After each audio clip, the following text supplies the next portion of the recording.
Sa Mobile Bible School, tayo'y nagtitipon online. Sa tahanan man o saan ka man. Atin muna po siyang magbalik tanaw muna po tayo yung ating pinag-aralan po nung nakaraan. Sabi niya, yung module 1 natin, yung The Biblical Theological Foundation of Pastoral Ministries. Ito po ay ating tinalakay nung nakaraan.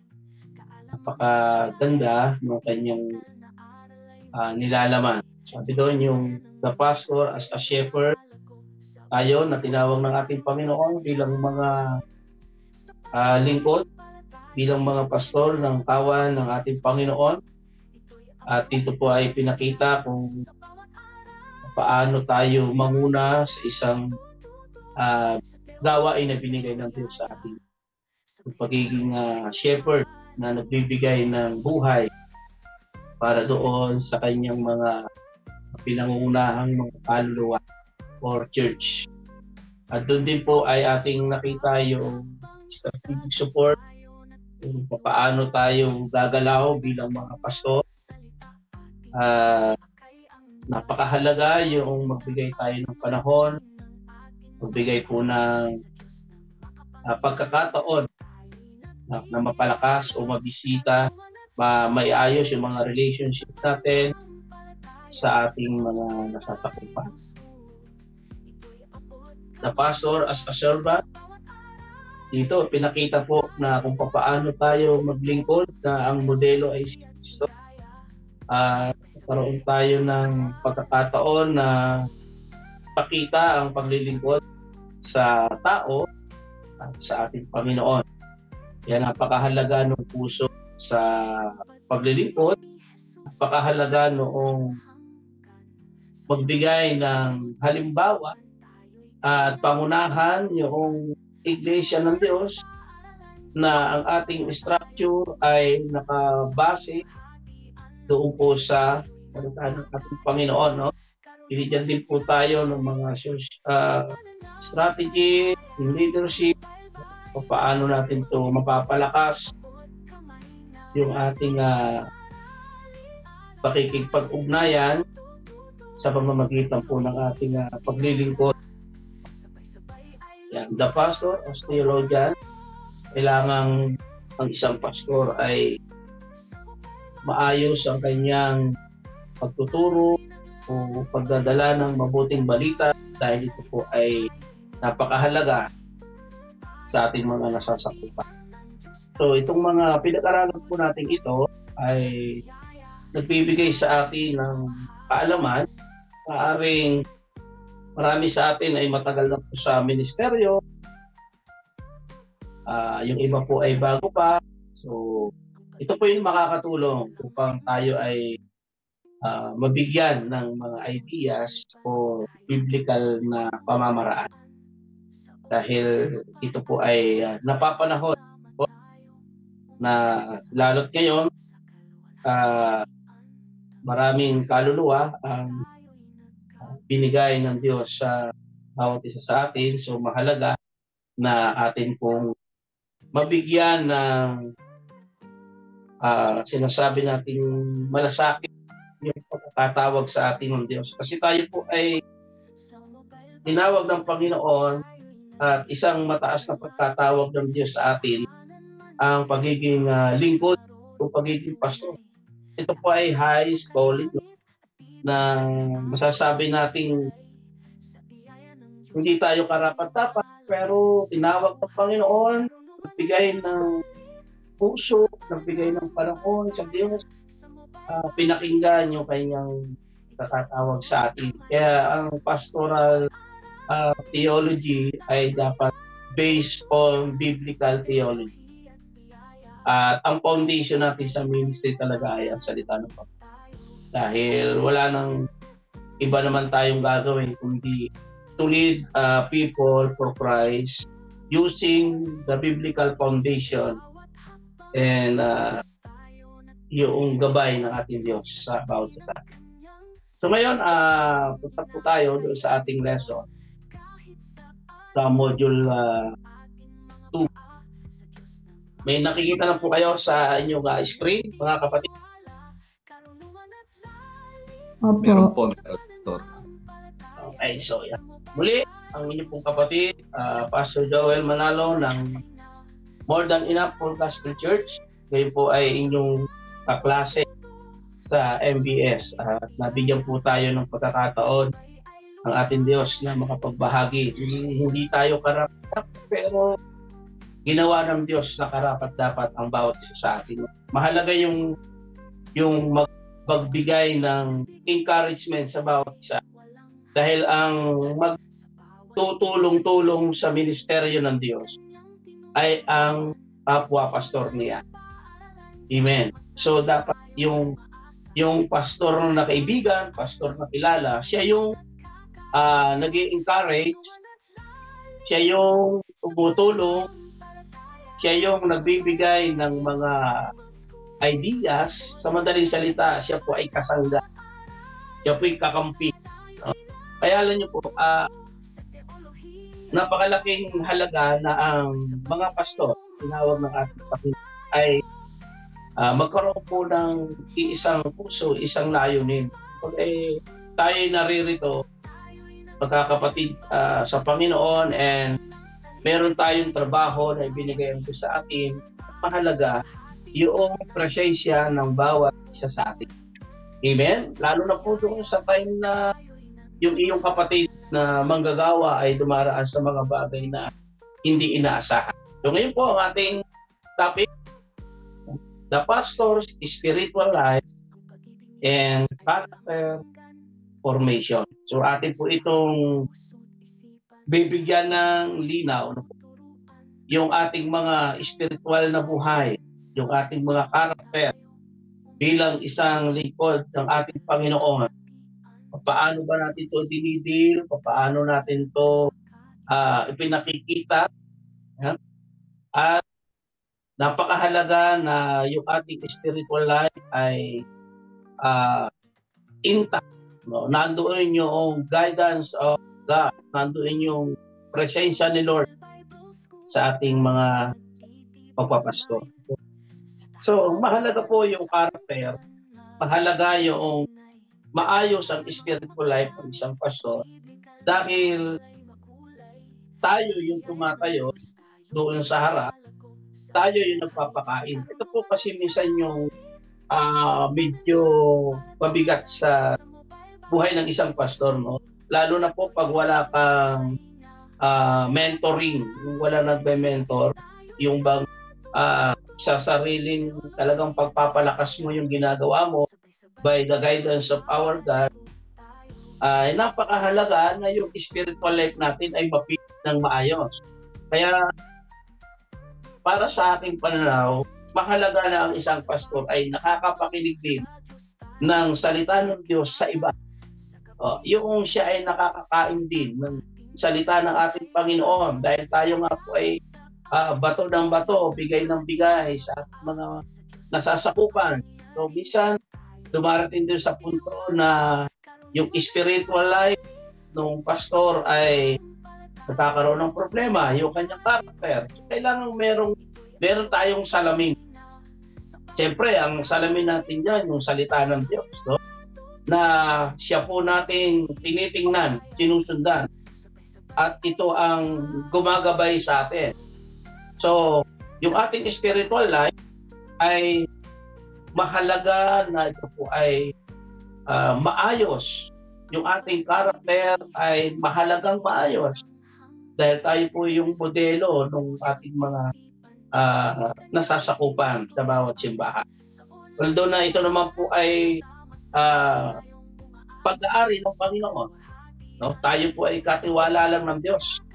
So, ang ministry ay pinagkatiwala lang ng Panginoon sa atin. No? Hindi tayo ang gumawa nito, kundi nilagay lang tayo ng Panginoon diyan para pangunahan. Kagaya po ni Moses, ang mga kapatid natin na ginabayan ni Moses ay ipinagkatiwala ng Diyos sa kanya. Siya ay bayan. Itong mga taon ko ay bayan ng ating Diyos. At si Moses ay isang hamak lang na tagapanguna.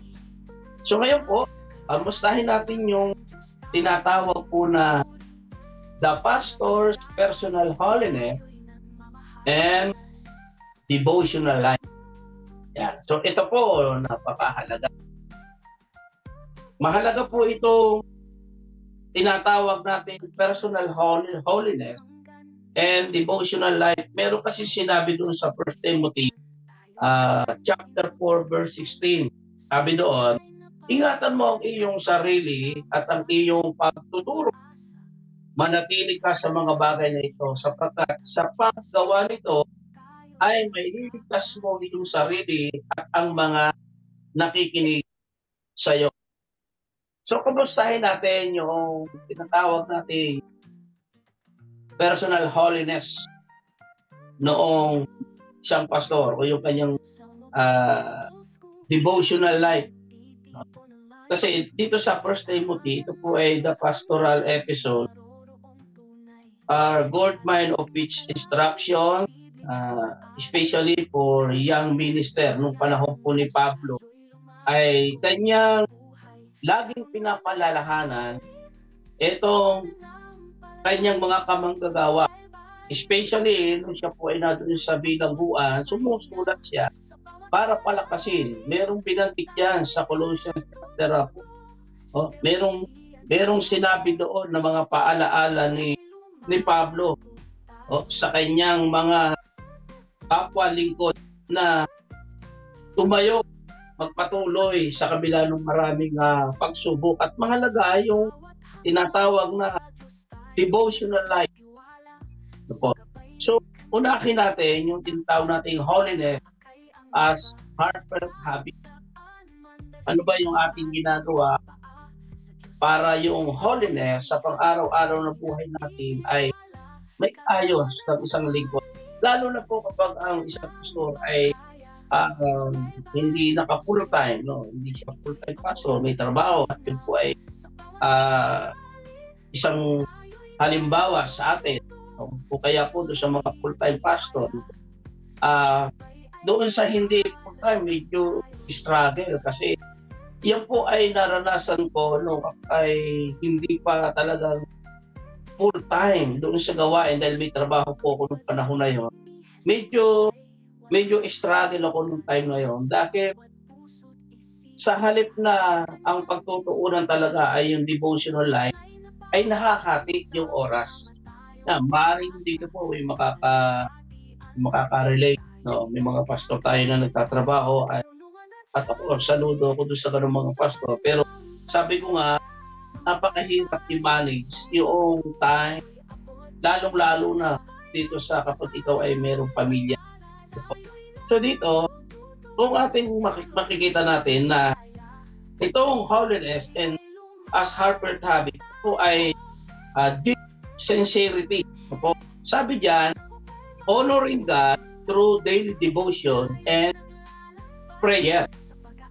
So ito yung ating sandata. Sabi niyo, we cannot wrestle by flesh or blood, Tayo po ay nakikipagbaka. Kaya ang ating weapon sa warfare ay spiritual. Dadaanin natin ito sa spiritual. At sabi nga, ang ating warfare ay spiritual in nature. At mahalaga dito, yung tinatawag nating devotional life. Yung magbibigay tayo ng time sa pananalangin, magbibigay tayo ng time na lumuhod sa harap ng ating Panginoon, at doon dinadala natin sa paanan ng Diyos yung buhay ng ating mga kongregasyon.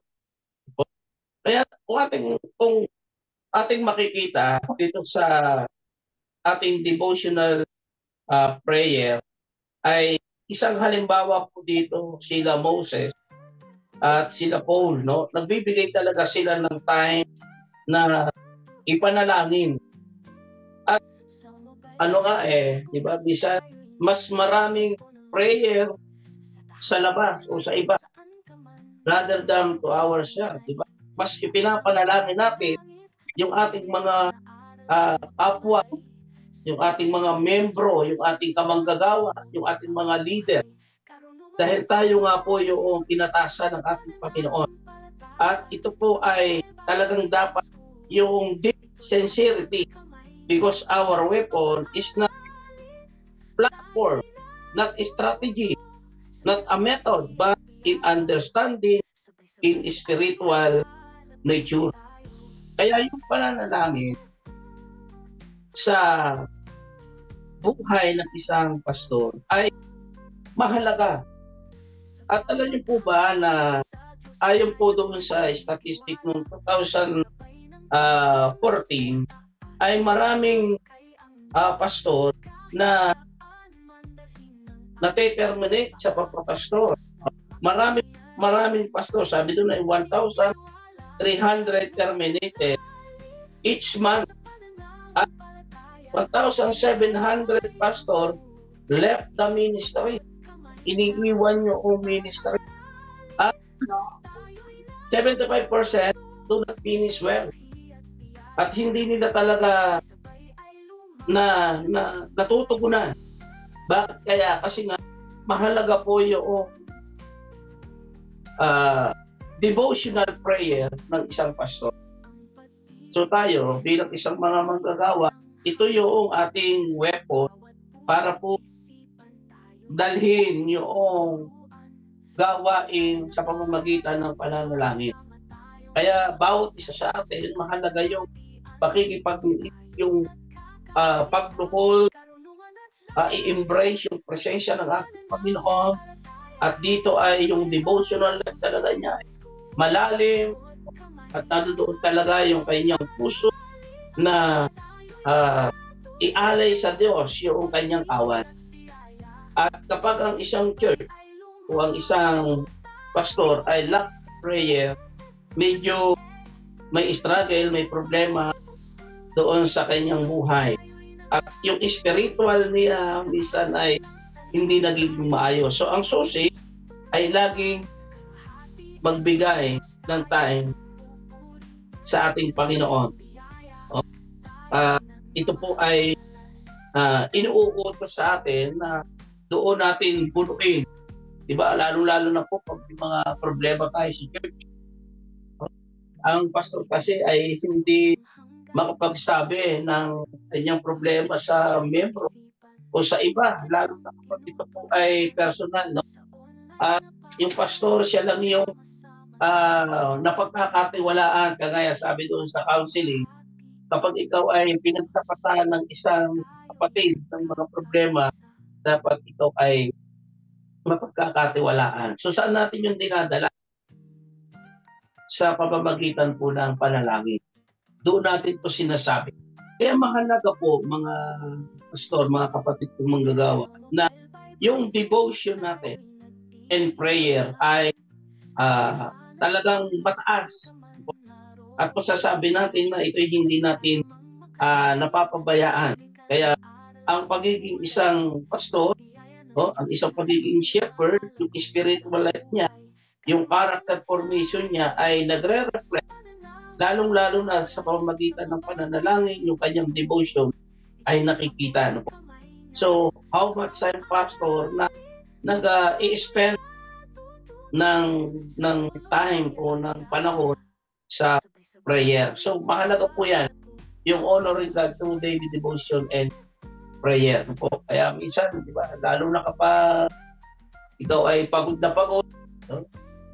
At kailangan mo talagang manalangin, kailangan mo talagang gawin, yun po ay minsan nagiging struggle. Pero as a leader, ay hindi dapat mangyari yun dahil sa ating pananalangin nakasalalay yung buhay din ng ating mga kapwa gagawa, ng ating mga attendee o mga ma-attend sa atin.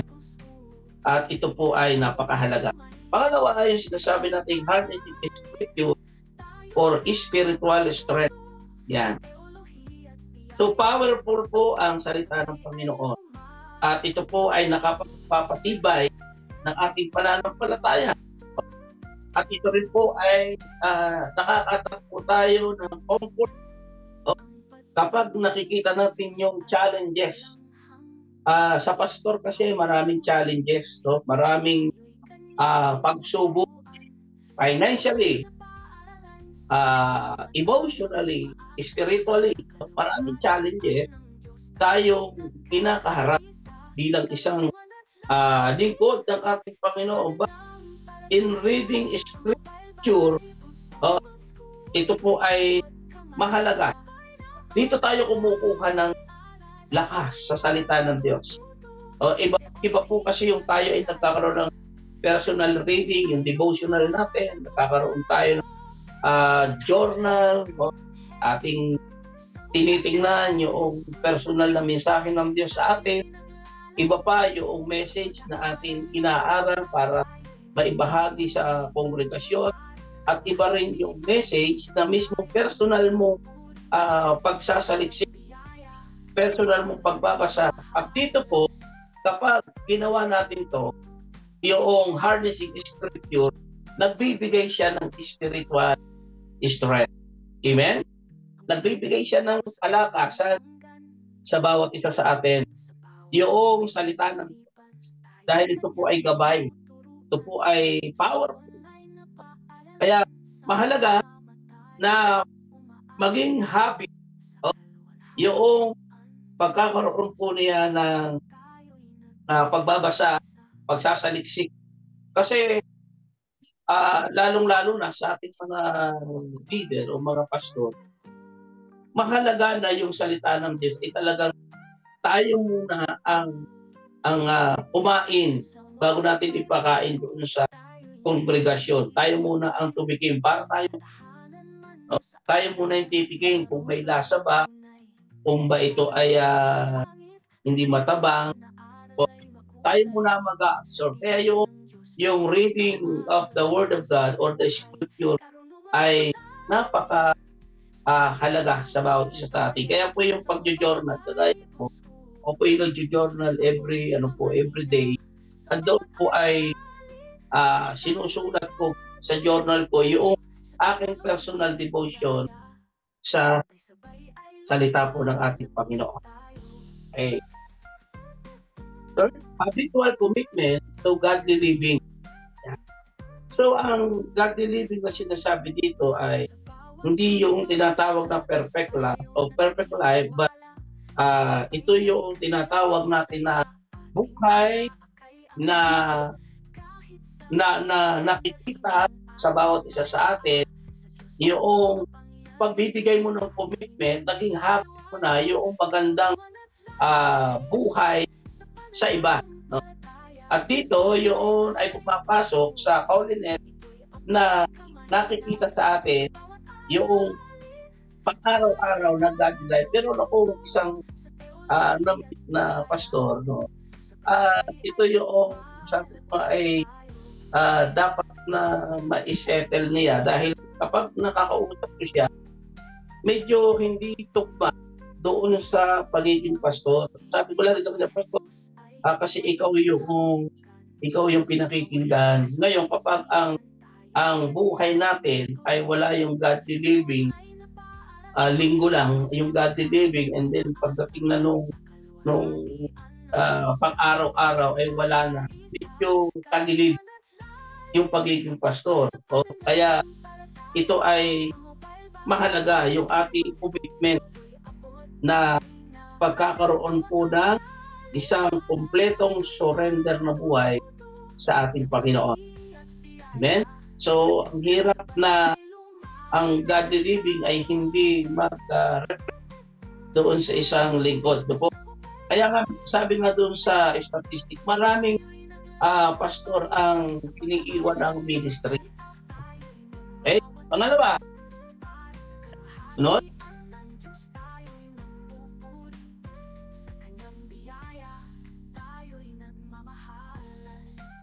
holiness as a humble hunger. Ito po ay pagkakaroon ng hungering for righteousness in personal conduct. Kaya laging si Apostle Paul ay nagbibilin doon sa kanyang mga kamanggagawa na importante yung kanyang personality insight ay maipakita ng maayos. At yung kauhawan sa katuwiran ay nagre-reflect sa kanyang buhay bilang isang lingkod ng ating Panginoon. Kaya mahalaga yung magiging pagkauhaw doon sa kababaan. At ito ay nagpapakita ng holiness, yung kauhawan sa katuwiran, ay nagpapakita ng kabanalan dahil yung kanyang personal conduct ay kaaya-aya sa harap ng ating Panginoon. Let me share with you yung aking experience. Nung ako po ay mimisyon, nagpapioneering po sa lugar ng Nueva Vizcaya. Ito po ay na-share ko na puro ng mga nakaraan sa ating ibang mga subject na meron kaming isang kapitbahay doon na siya po ay unbeliever. At kapag ako ay nangangaral, pinagalit siya. Ingay-ingay naman ang pastor na to. At lagi siyang nagwawala, no? At yung mga membro minsan natatakot dahil siya nga ay kasi may dalang itak. Pero yung kanyang karakter na yon ay hindi namin o hindi ko pinakitaan ng pangit na pag-uugali. Bagkus, pag nakikita ko siya, sabi ko, atin po kayo, kamusta po kayo, ganyan. At sabi niya sa akin, pasyal ka sa amin, pastor, at tayo magkaharap. Yun lagi yung kaming pinagkukwentuhan po. At siya ay parang galit sa mundo. Pero isang araw, dahil yung katuwiran na nakikita niya sa kanyang likod, sa likod ng Panginoon, sa araw siya ay nag-surrender ng buhay sa Panginoon. At doon sa kanyang pag-surrender ng buhay sa Diyos, naging maganda yung epekto dahil sa ngayon, siya ay isa ng pastor. Dahil nakita niya yung karakter at yung kauhawan sa katuwiran, nakita niya na okay pala itong pastor na to. So yung po mga kapatid ay karanasan na dapat yung personal conduct natin, magkaroon tayo ng pauhawan sa katuwiran ng ating Panginoon. Okay? Next, holding fast to biblical integrity in leadership. Yan. So ito po ay yung katapatan at dapat ay yung biblical integrity natin sa pamumuno ay naipapakita natin. Isang halimbawa po dyan yung integridad in finances, how to handle finances, at isa rin po dyan yung in family matters, at isa rin po dyan yung sa pagsasalita po, yung pagbibigay natin ng isang pangako. Yan. Sa finances, paano natin nakaka-handle ng maayos yung pananalapi ng isang iglesia. So, biblical integrity, napakahalaga po yung integridad ng isang pastor. At alam niyo po ba, ayon sa pag-aaral, maraming pastor ay dito minsan bumabagsak sa pera. Ginagamit yung ministry para doon sa sarili niya kalukuran. So, paano natin to na iaayos, lalo na sa pinansyal na bagay sa loob ng iglesia. Kaya isang challenge ito bilang isang mga lingkod ng ating Panginoon, yung integrity sa bawat leader. At sa pamilya, yung integridad natin sa ating pamilya. Pero sinabi doon sa 1 Timothy chapter 3, 2-5 na dapat yung isang lingkod ng Diyos ay may integridad po. Makikita yung integridad sa kanyang buhay. Makikita yung kaayusan. Sabi doon sa verse 2 hanggang verse 5, siya daw ay walang kapintasan. Yan, may binanggit pa nga po doon asawa ng isang babae. Yan, mapagpigil, matino ang pag-iisip, gagalang-galang, magpatuloy, mapagpapatuloy na paumanhin, mahusay magturo, hindi mahilig sa alak, hindi mapusok, kundi mahinahon, hindi palaaway at hindi maibigin sa salapi. 1 Timothy chapter 3. Oh. So pinapakita dito yung character o katangian ng isang tagapanguna. Importante yung integridad ng isang pastor. Ito po ay nais ko lang maibahagi sa inyo kagaya ng na-share sa dito sa MBS na doon sa lugar na aking pinagpapastoran ngayon, meron tong pastor na nahulog sa pagkakasala, no? Yung kanyang song leader ay naanakan at hanggang sa nabaliw yung kanyang song leader, no po. Ngayon dumating yung punto na yung problema ay lumaganap sa lugar na yon. Ngayon po ang naging problema, yung conduct o yung integridad ng pastor sa lugar na yon ay sira. No?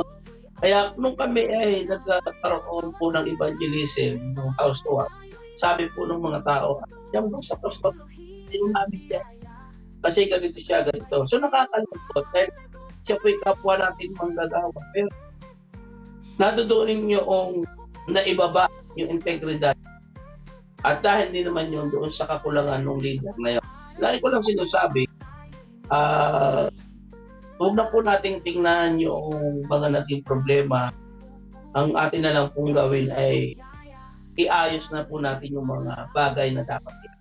Kasi bilang isang lingkod, ganun pa man yung nangyari doon sa iyong kapwa lingkod, dapat ando pa rin yung iyong puso na siya po ay hindi ikwento o hindi ipagsabi.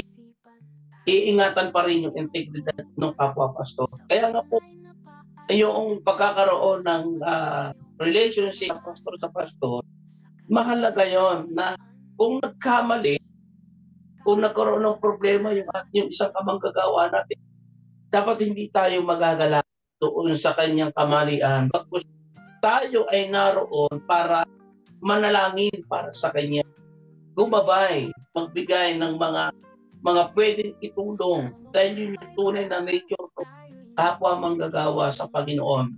Andun yung kanyang puso na siya po ay tulungang bumalik, maiayos muli ang kanyang pagiging buhay pastor.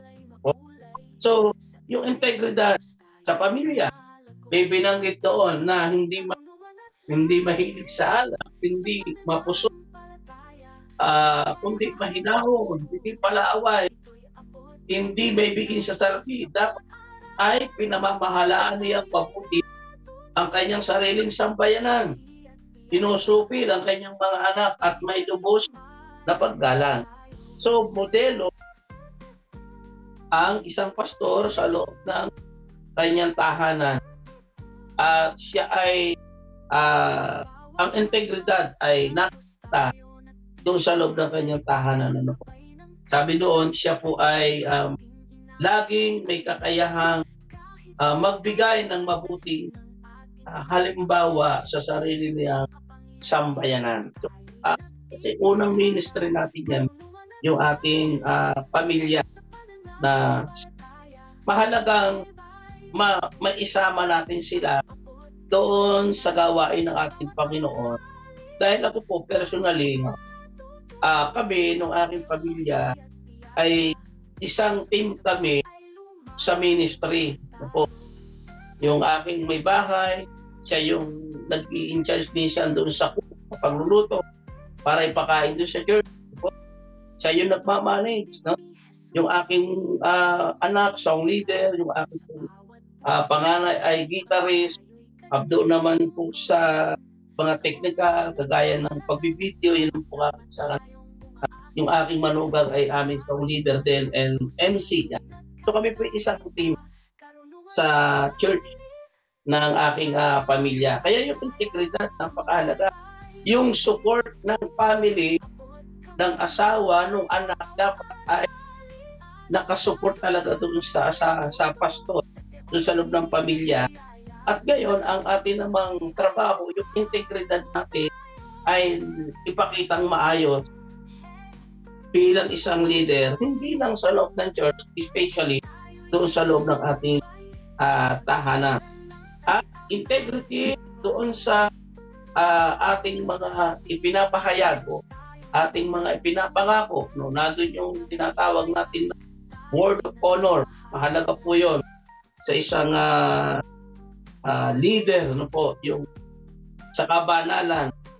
At ito po ay importante ang biblical integrity. Amen? So, nandiyan pa po ba kayo mga kapatid? Ako po ba ay inyong pang naririnig? Yeah. Amen po. Andito po. Amen. Next, sabi doon ay humility in seeking God's presence. Ito yung kababaan.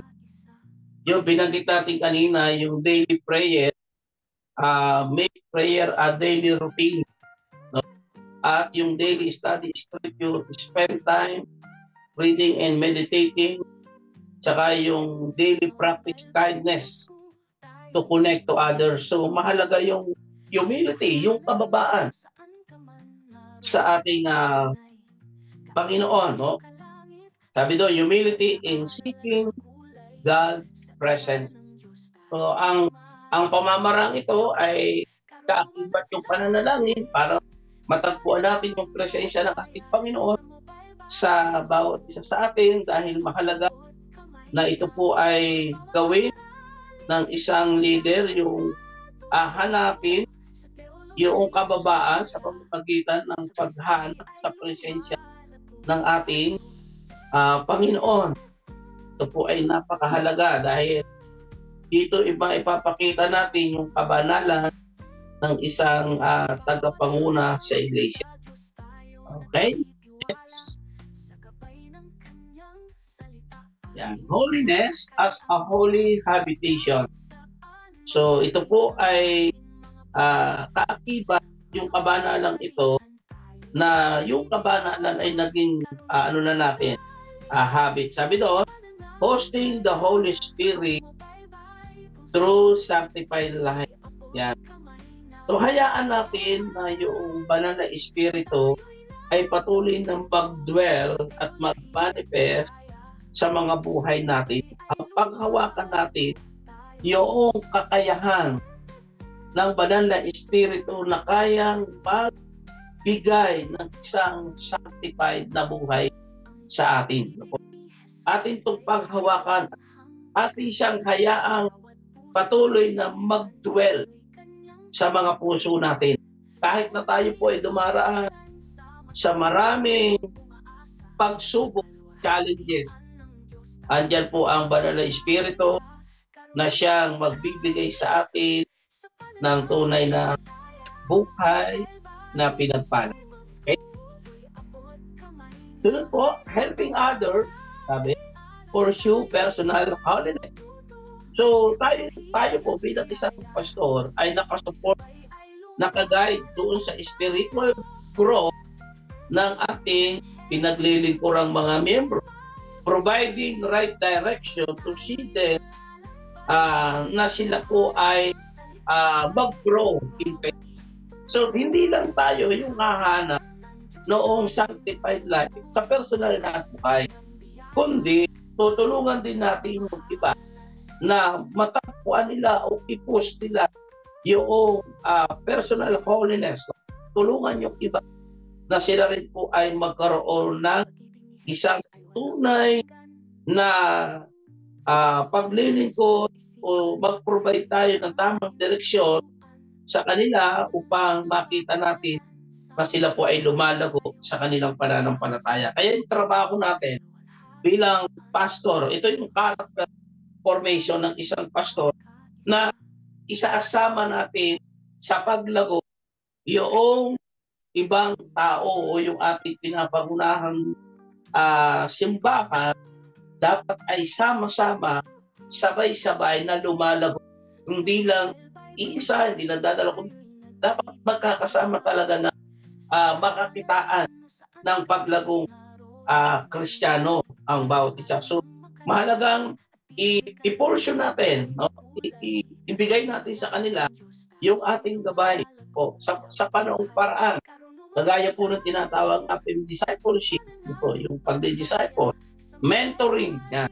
Mahalaga yan, yung pagme-mentor doon sa kanyang mga nasasakupan. Dahil ito po ay nagpo-provide ng tamang direksyon sa kanilang paglago. Hindi dapat tayo lang yung nakaka-absorb noong growing in faith, kundi kasama ang simbahan o ang mga kaluluwa na lumalago sa ating Panginoon. Harmonizing personal devotion with pastoral duties.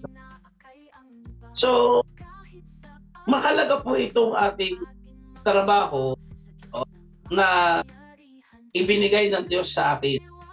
Yung ating tinatawag na pastoral duties ay may isang bagay na ipinagpapakita ng bilang isang servant, pagkakaroon ng isang tunay na matatag na relasyon sa Diyos habang ginagampanan ang tungkulin at responsibilidad sa ating Panginoon. Pagkakaroon ng isang tunay na matatag na relasyon sa Diyos. At being a servant, sa dami po ng ating trabaho, ay hindi dapat mawawala yung pagiging lingkod. Okay po, sabi ko nga sa ministry ay kaakibat o kasama po talaga sa ministry yung bulsa. Yan po siguro ay nararanasan din po ninyo, no? Na merong membro na lalapit sa inyo, lalapit sa atin, magsasabi ng problema, magsasabi ng financial na problema, na kahit na nga po gagabitin personal natin, ay naibibigay pa natin. Dahil ito po ay pagpapakita na yung ating duties as a pastor ay nandoon yung personal devotion natin sa kanila o sa Diyos ay naipapakita sa pamamagitan ng pagiging tunay na servant o leader ng ating Panginoon. So ito yung holiness as a holy habitation na sinasabi po sa bawat isa sa atin. No? Magkaroon tayo ng isang tunay na matatag na relasyon sa Diyos habang ginagampanan yung tungkulin at responsibilidad natin sa ating Panginoon. Amen? Ang pag-ibig ni Jesus ay walang hanggan. Sa bawat puso't isipan, tayo'y kanyang tinuturuan. Sa online na paaralan, sama-sama tayong umaasa sa kaluwalhatian ng Diyos. Tayo'y nagkakaisa.